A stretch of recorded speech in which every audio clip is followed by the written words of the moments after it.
नमस्कार, मैं हूं आकांक्षा और आप देख रहे हैं आईबीसी 24 सिटी सुपरफास्ट में। आप सभी का स्वागत है। शुरू करेंगे खबरों का सिलसिला फास्ट अंदाज में। केंद्रीय मंत्री अश्विनी वैष्णव ने अपना पदभार संभाल लिया है और मंत्रालय संभालते ही वो एक्शन मोड पर दिख रहे हैं। उन्होंने सबसे पहले ट्विटर को चेतावनी दी है। उन्होंने कहा कि देश का कानून सबसे ऊपर है और ट्विटर को इसे लागू करना होगा। उन्होंने अपने ट्विटर हैंडल पर मंत्रालय संभालने की एक फोटो भी पोस्ट की है। भारतीय जनता पार्टी के राष्ट्रीय अध्यक्ष जेपी नड्डा ने प्रधानमंत्री नरेंद्र मोदी के नेतृत्व वाली केंद्रीय मंत्रिपरिषद में शामिल किए गए नए सदस्यों के साथ अपने आवास पर बैठक की। इस बैठक में बीजेपी के संगठन महामंत्री बीएल संतोष और पार्टी महासचिव और केंद्रीय श्रम मंत्री भूपेंद्र यादव सहित कई अन्य वरिष्ठ नेता भी मौजूद थे।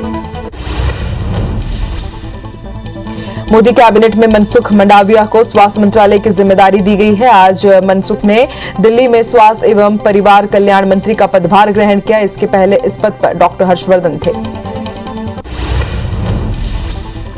मोदी कैबिनेट में हरदीप सिंह पुरी को पेट्रोलियम मंत्रालय की जिम्मेदारी दी गई है। आज हरदीप सिंह ने पेट्रोलियम मंत्रालय का पदभार ग्रहण किया। इसके पहले हरदीप पुरी नागरिक उड्डयन मंत्रालय देख रहे थे। मोदी कैबिनेट में किरण रिजिजू को कानून एवं न्याय मंत्री बनाया गया है। आज रिजिजू ने कानून मंत्री का पदभार संभाल लिया है। इसके पहले यह मंत्रालय रविशंकर प्रसाद के पास था। वहीं अनुराग ठाकुर को सूचना प्रसारण एवं युवा एवं खेल मंत्रालय का जिम्मा सौंपा गया है। इसके पहले अनुराग वित्त राज्य मंत्री थे। आज अनुराग ठाकुर ने भी पदभार ग्रहण किया। शाम 7 बजे से मंत्रिपरिषद की बैठक होगी, जिसमें कैबिनेट, स्वतंत्र प्रभार और राज्य मंत्री हिस्सा लेंगे। मंत्रिपरिषद की बैठक में प्रधानमंत्री नरेंद्र मोदी सरकार का विजन शेयर करेंगे। बता दें कि आज नए मंत्रियों के साथ बैठक के बाद पीएम मोदी बड़ा फैसला ले सकते हैं। केंद्रीय मंत्री ज्योतिरादित्य सिंधिया के फेसबुक अकाउंट हैक होने की खबर है। बता दें कि केंद्रीय मंत्री के फेसबुक अकाउंट से उनका पुराना वीडियो शेयर किया गया है। इस वीडियो में सिंधिया कांग्रेस की तारीफ करते हुए नजर आ रहे हैं।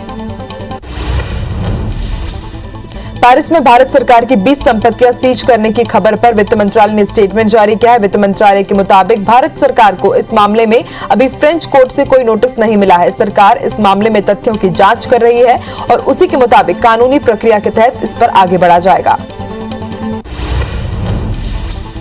नए नियमों का पालन करने को लेकर चल रहे विवाद के बीच ट्विटर ने आज दिल्ली हाई कोर्ट से कहा है कि वो 8 हफ्तों के भीतर शिकायत अधिकारी की नियुक्ति करेगा।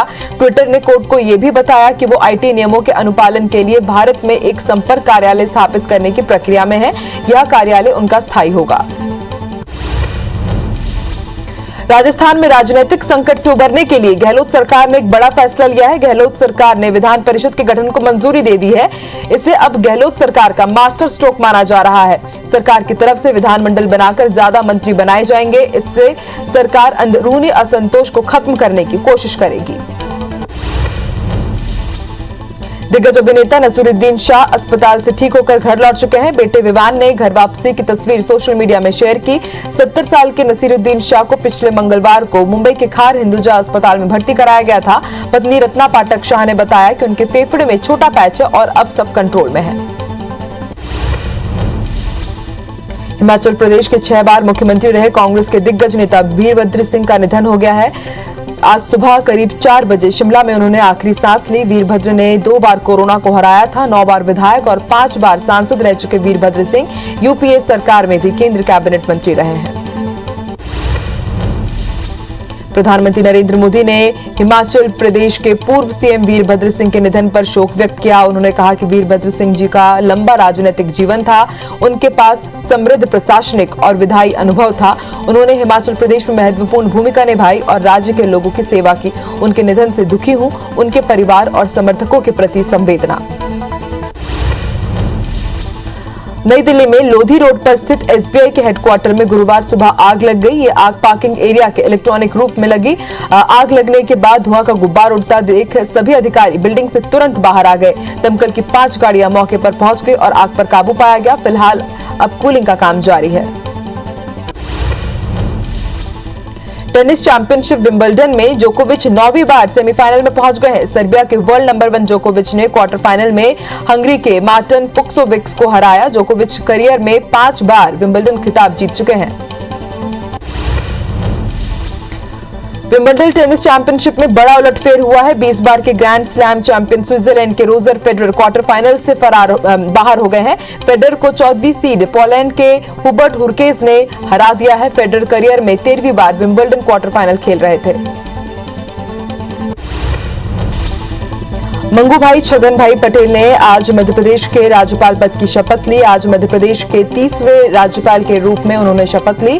इसके पहले भोपाल पहुंचने पर सीएम शिवराज सिंह चौहान, नरोत्तम मिश्रा और राज्यपाल आनंदीबेन पटेल ने उनका स्वागत किया। मोहन भागवत के डीएनए वाले बयान पर दिग्गी के तंज कसने पर नरोत्तम मिश्रा का बयान आया है।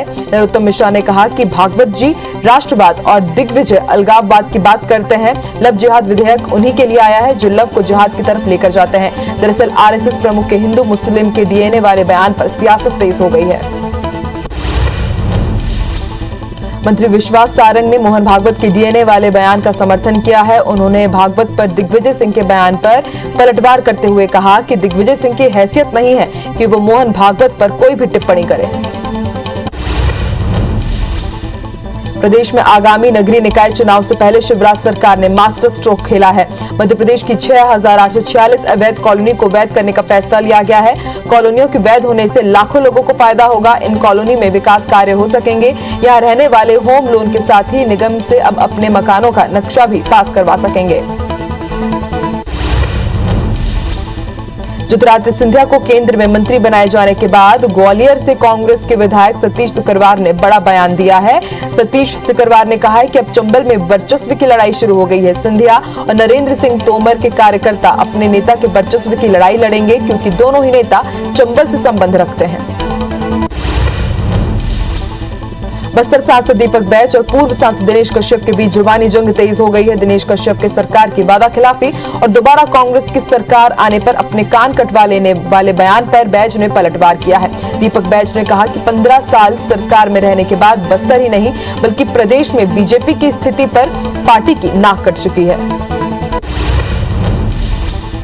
छत्तीसगढ़ जनता कांग्रेस जोगी के प्रदेश अध्यक्ष अमित जोगी उसाड़ के नवटोला इलाके में हाथी प्रभावित क्षेत्र का दौरा करने के लिए पहुंचे और पीड़ित परिवार से मुलाकात कर नुकसान का जायजा लिया। इसके साथ ही अमित जोगी ने प्रभावित लोगों को जल्द राहत राशि मुहैया कराने की वन विभाग से अपील की। बता दें कि पिछले एक हफ्ते से हाथियों ने कई घरों और फसलों को नुकसान पहुंचाया है। भानुप्रतापपुर में छत्तीसगढ़ आम आदमी पार्टी का एक दिवसीय कार्यकर्ता सम्मेलन हुआ जिसमें प्रदेश अध्यक्ष कोमल हुपेंडी और छत्तीसगढ़ सह प्रभारी ने छत्तीसगढ़ साउथ जोन राजनांदगांव और बस्तर लोकसभा के कार्यकर्ताओं में उमंग और जोश भरा। साथ ही राज्य के विकास को लेकर कांग्रेस और भाजपा पर जमकर निशाना साधा। मध्य प्रदेश में कोरोना संक्रमण भले ही कम हो गया हो लेकिन खतरा अभी नहीं टला है। लोगों में कोरोना प्रोटोकॉल को लेकर लापरवाही साफ तौर पर देखने को मिल रही, जिसे लेकर चिकित्सा शिक्षा मंत्री विश्वास सारंग ने कहा है कि कोरोना प्रोटोकॉल का पालन करना अभी भी जरूरी है। वहीं तीसरी लहर को ध्यान में रखकर तैयारी की जा रही है। खंडवा कोतवाली पुलिस ने अनुमति के बिना प्रदर्शन करने पर 21 नेताओं पर केस दर्ज किया है। कांग्रेसी नेताओं ने 144 धारा लागू होने के बाद भी पानी की समस्या को लेकर रैली निकाली और नगर निगम चौराहे पर प्रदर्शन किया। इस दौरान मुख्यमंत्री शिवराज सिंह चौहान का पुतला जलाने की भी कोशिश की गई। छत्तीसगढ़ में किराया बढ़ाने और ऑफ रोड बसों की टैक्स माफी की मांग को लेकर बस ऑपरेटर्स ने मोर्चा खोल दिया है।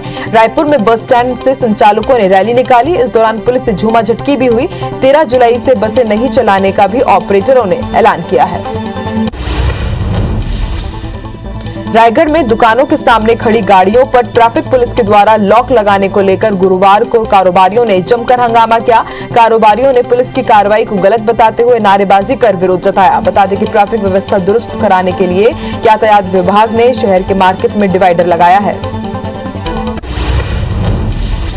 सर्व आदिवासी समाज के अध्यक्ष को लेकर पूर्व आईएएस बीपीएस नेताम और पूर्व सांसद सोहन पोटाई के बीच विवाद हो गया है। नेताम के अनुसार सोहन पोटाई खुद को अध्यक्ष होने का भ्रम फैला रहे हैं और उनके समर्थकों ने नया चुनाव भी स्थगित करा दिया था। वहीं नया चुनाव होने तक नेताम के नेतृत्व में कार्यकारिणी का गठन हुआ, मगर पोटाई का दावा है कि सभी ब्लॉक अध्यक्षों ने उन्हें अध्यक्ष चुना है। जबलपुर हाईकोर्ट ने डुमना में खंदारी जलग्रहण क्षेत्र में स्पोर्ट्स सिटी समेत सभी कार्यों के निर्माण पर रोक लगा दी है। सिर्फ डुमना एयरपोर्ट के विस्तारीकरण को छूट दे दी गई है। वहीं हाईकोर्ट ने प्रोजेक्ट्स को शिफ्ट करने को लेकर सरकार से जवाब मांगा है। हाईकोर्ट में अगली सुनवाई 2 अगस्त को होगी। आदिवासी विभाग में चतुर्थ वर्ग कर्मचारी भर्ती में फर्जीवाड़ा साबित हो चुका है। उच्च न्यायालय ने आदेश भी पारित किया है, लेकिन अभी भी विरोध प्रदर्शन जारी है। कर्मचारी संगठन के नेताओं ने आरोप लगाया है कि हाईकोर्ट के निर्देश के महीनों के बाद भी अब तक पूरे मामले में कार्रवाई नहीं की गई है। बस्तर जिले में प्रशासन ने सरकारी दफ्तरों में नियमित काम शुरू करने के लिए निर्देश दिए हैं। बस्तर कलेक्टर प्रशासनिक अधिकारियों की टीम के साथ सभी दफ्तरों का निरीक्षण करने पहुंचे और अफसरों और कर्मचारियों को जनता से जुड़े काम को जल्द निपटाने के निर्देश दिए।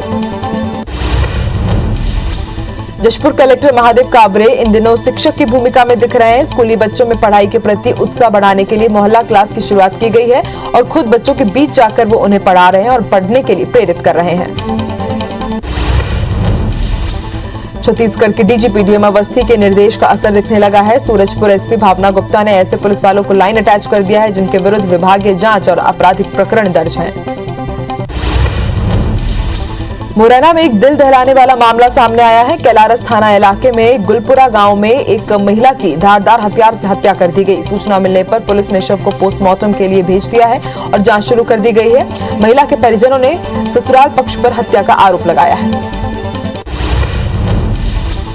रतलाम ने महिला एसआई ने जहर पीकर खुदकुशी कर ली है। कविता सोलंकी स्टेशन रोड थाने में महिला डेस्क प्रभारी थी। बुधवार को छुट्टी से लौटकर कविता ने सरकारी आवास में जहर खा लिया। निजी अस्पताल में इलाज के दौरान उसने दम तोड़ दिया। आत्महत्या की वजह का खुलासा नहीं हो पाया है।